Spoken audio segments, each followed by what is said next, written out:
உலக நாடுகளின் கடும் எதிர்ப்புகளையும் பொருளாதார தடைகளையும் மீறி வடகொரியா தனது அணு ஆயுத பலத்தை மிக தீவிரமாக அதிகரித்து வருவதாக சர்வதேச அணுசக்தி முகமை தற்போது ஒரு அதிர்ச்சி தகவலை வெளியிட்டுள்ளது. வடகொரியாவின் இந்த அதிரடி மாற்றம் உலக நாடுகளிடையே பெரும் பதற்றத்தை உருவாக்கியுள்ளது. குறிப்பாக இந்த நாட்டின் முக்கிய அணுசக்தி மையமான யோங்பியோன் பகுதியில் முன்னெப்போதும் இல்லாத வகையில் பணிகள் மிக தீவிரமாக நடைபெற்று வருவதை செயற்கைக்கோள் படங்களின் மூலம் சர்வதேச அணுசக்தி முகமையின் தலைவர் ரஃபேல் குரோசி உறுதிப்படுத்தியுள்ளார். சீலில் செய்தியாளர்களை சந்தித்த ரஃபேல் குரோசி வடகொரியாவின் அணு ஆயுத தயாரிப்பு திறன் மிக ஆபத்தான நிலையை எட்டியுள்ளதாக எச்சரித்துள்ளார். சுமார் ஒரு சதாப்தத்திற்கு மேலாக ஐநா சபையின் ஆய்வாளர்களை தனது நாட்டிற்குள் அனுமதிக்காத வடகொரியா தற்போது ரகசியமான முறையில் யுரேனியம் செறிவூட்டும் பணிகளை பன்மடங்கு அதிகரித்துள்ளது. இதன் மூலம் மிக குறுகிய காலத்தில் டஜன் கணக்கான அணு ஆயுத தலைப்புகளை உருவாக்கும் நிலையை வடகொரியா எட்டியுள்ளதாக கூறப்படுகிறது. குறிப்பாக யோங்பியோன் பகுதியில் உள்ள அணு உலையில்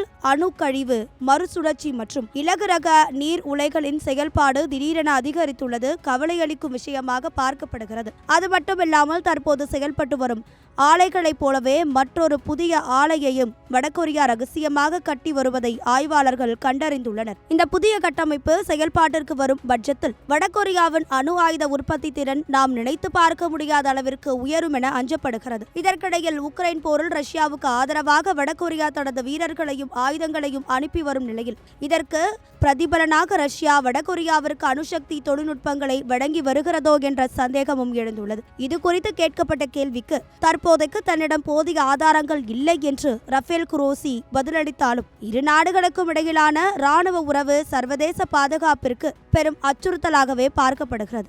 எந்த சூழலிலும் தனது அணு ஆயுத கொள்கையில் இருந்து பின்வாங்க போவதில்லை என்று வடகொரிய அதிபர் கிம் ஜாங் உன் ஏற்கனவே திட்டவட்டமாக அறிவித்துள்ளார். இந்நிலையில் சர்வதேச அமைப்புகளின் எச்சரிக்கையை மீறி வடகொரியா எடுத்து வரும் இந்த விஸ்வரூப நடவடிக்கைகள் ஆசிய பிராந்தியத்தில் மட்டுமல்லாமல் ஒட்டுமொத்த உலக அரசியலையும் பெரும் புயல் கிளப்பியுள்ளது என்பதில் மாற்று கருத்தில்லை.